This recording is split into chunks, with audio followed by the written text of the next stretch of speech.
দর্শক এই মুহূর্তে আপনারা দেখতে পাচ্ছেন যে সায়েন্স ল্যাবে যে চালানো হচ্ছে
সায়েন্স ল্যাবে এবং সায়েন্স ল্যাবের যে পরিস্থিতি আমরা দেখতে পাচ্ছি দর্শক, যে ছাত্রদের একত্রিত করে তাদের মিছিল করার শান্তিপূর্ণ মিছিল করার যে আশ্বাস দিয়ে তারপরে তাদের উপর যে গ্রেনেড হামলা চালানো হয় এটা ন্যাক্কারজনক এবং এই কাজটি পুরুষ করার সাথে সাথে তারা পিছু হটেছে এবং তাদের উপর গ্রেনেড হামলা, রাবার বুলেট থেকে শুরু করে সব ধরনের টিয়ারশেল গ্যাস নিক্ষেপ করা থেকে শুরু করে এমন কোনো কাজ তারা বাকি রাখেনি।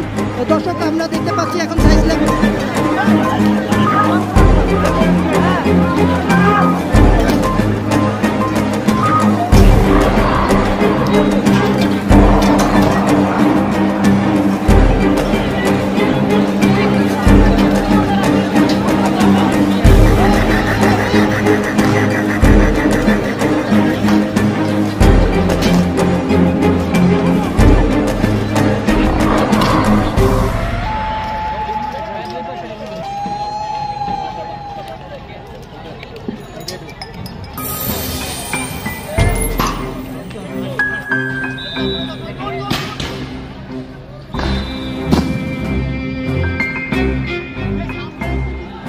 আমরা রয়েছি নীলক্ষেতে, যে নীলক্ষেতে আসলে যে রণাঙ্গনটি তৈরি হয়েছে তার পরিস্থিতি আমরা আপনাদের দেখাতে চাচ্ছি। আমাদের এই ছানটা থেকে আমরা যারা গণতরুণ মঞ্চের যে দিকটি,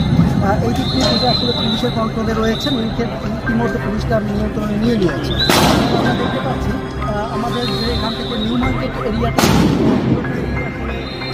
বলা যায় যে বিধ্বস্ত অবস্থা বিরাজ করতেছে।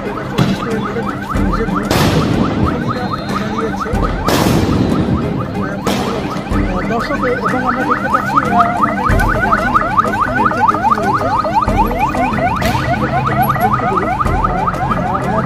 যে এই পাশেও আসলে স্টুডেন্টরা অবস্থান করছে, আজিমপুরের লালবাগের দিকেও আসলে স্টুডেন্টরা অবস্থান করছে এবং আমরা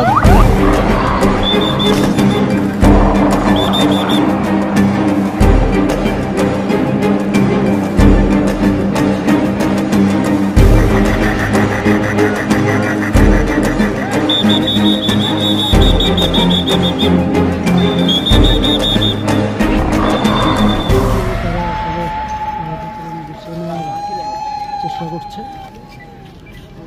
এবং পুলিশ